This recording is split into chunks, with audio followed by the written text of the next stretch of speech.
Well, a happy 4th of July to you. Happy Independence Day.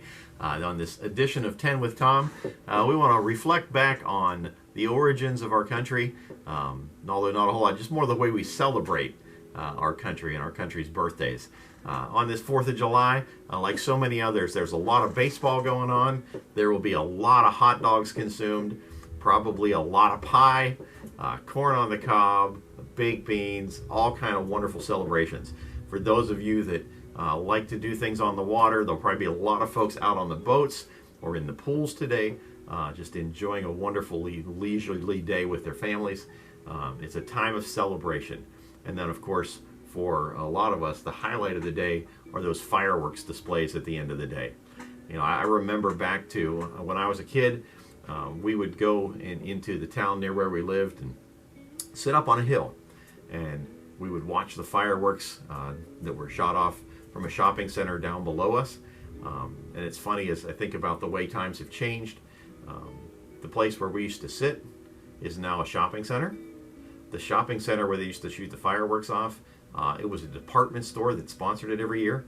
That department store is long gone.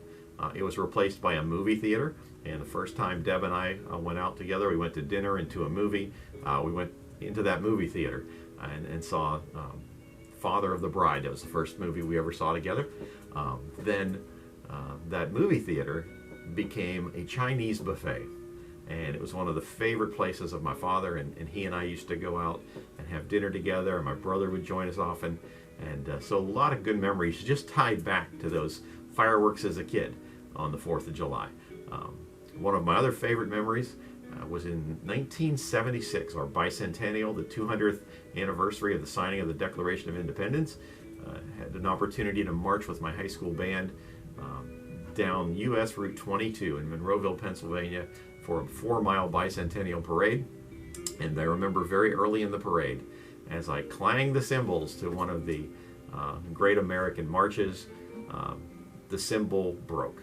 It started to crack, and so we had a Liberty Bell cymbal for the rest of the marching season until we could get new ones ordered.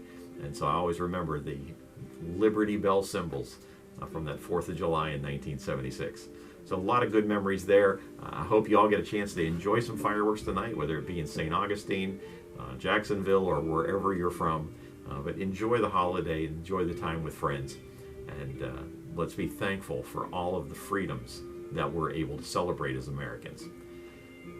Now today on 10 with Tom, our scripture from the Word for you today and our lesson from the Word for you today, not exactly a patriotic kind of message, but it's a message that I think is good for us to hear and to be encouraged by. You know, there's a lot of talk constantly about judging others and why we shouldn't judge others and that we need to take care of ourselves first. And that's kind of what today is about. And we're going to start in the Old Testament. We're in Leviticus chapter 21. We're going to start at verse 16. And it's speaking specifically about qualifications for the priesthood. Now, I understand that not all of us are going to be priests. And so we might look at this and go, well, how does this apply to me? But hang with me here as we go through this, and hopefully this will make some sense to you. Leviticus 21, starting at verse 16, reading through verse 23. The Lord said to Moses, "Say to Aaron, for the generations to come, none of your descendants who has a defect may come near to offer the food of his God. No man who has any defect may come near. No man who is blind or lame, disfigured or deformed. No man with a crippled foot or hand, or who is a hunchback or a dwarf, or who has any eye defect, or who has festering or running sores or damaged testicles. No descendant of Aaron the priest who has any defect is to come near to present the food offerings to the Lord. He has a defect. He must not come near to offer the food of his God. He may eat the most holy food of his God, as well as the holy food. Yet because of his defect, he must not go near the curtain or approach the altar, and so desecrate my sanctuary. I am the Lord who makes them holy." Now, we can look at this and say, well, this seems a little harsh. But the reality is, this shows God's standard for those who would come before him in service as priests. The command against the priestly service of those with physical defects was meant to point out the even more obvious need to be free from spiritual defects when we come to God and when we come to serve God. It says of the one with the defect that it's still his God. That means that Yahweh was and still is the God of that one.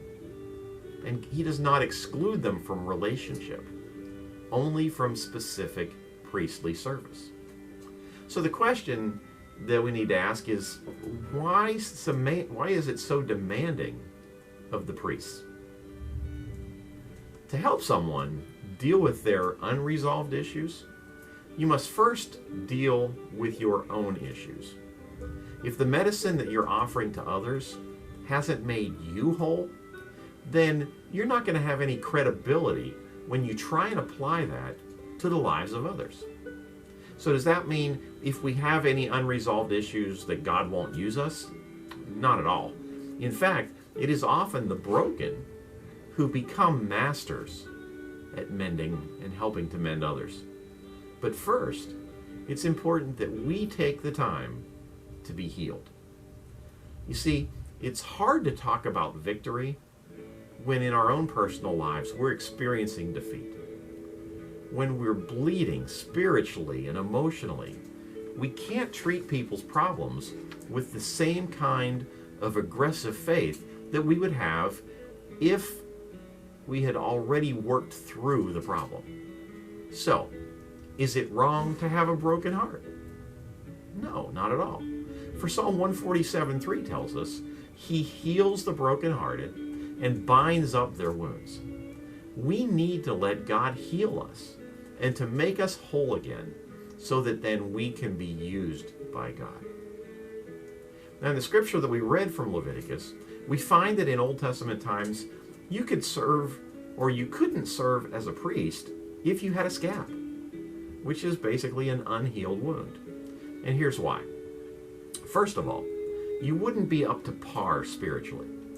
When you are sick or injured, you're not at your best. And so it's hard to give help when you need help. Secondly, you couldn't get close to others in case they bumped into you and they knocked the protective cover off of your scab. Have you ever hurt your big toe? If you have, you notice that that injured toe seems to start bumping into things more and more. You get kicked or stepped on more than at any other time. And so in those times where we're injured, we want to retreat, not close in on people. The third thing, you can't be at your best because pain is sapping your strength.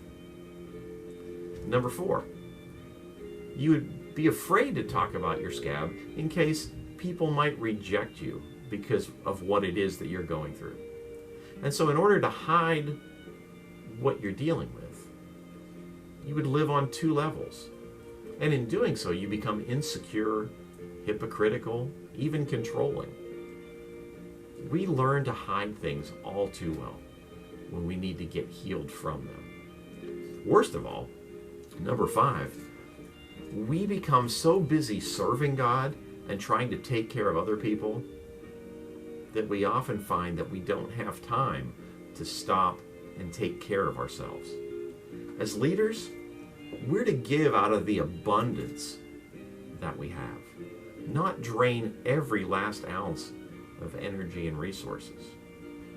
We need to be healthy in order to help others. You know, even Jesus talked about the need for when we see someone with a speck in their own eye, to be sure that we take the log out of our own eye first, and then we can help our brother remove the speck from their eye. So it's important that we learn to deal with our issues first so that we can help others. So the word for you on this Independence Day is to deal with your unresolved issues, and then you will be better equipped to help others. And I hope that's something that we're all doing. Since we have the freedom to live in this country, the freedom to serve our God, let's serve God by serving others. We love you, church. Have a wonderful holiday.